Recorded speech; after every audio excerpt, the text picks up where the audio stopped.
est dans le parc de la Tête d'Or. On peut le voir. Les joueurs sont toujours avec nous. C'est sympathique parce que finalement on peut marcher, être sur place, regarder la nature,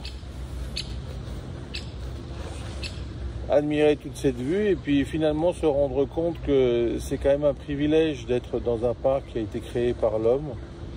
C'est une vie tout à fait au départ artificielle, mais finalement très humaine. On est dans un endroit qui nous touche parce que finalement c'est une façon de voir la nature totalement différemment.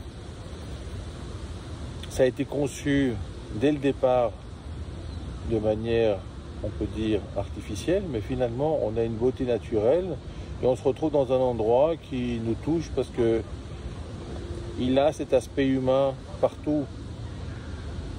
Sur le lac, les animaux qui sont libres et aussi la végétation. Les gens en prennent soin. On voit que ça reste beau malgré les années, malgré les décennies et on peut même dire le dépassement du siècle. Ça nous touche parce que c'est la preuve qu'on peut vivre dans un lieu de cette manière, au sein même de la société, avoir ce morceau d'humanité qui continue à vivre quasiment de façon indépendante et de façon diachronique.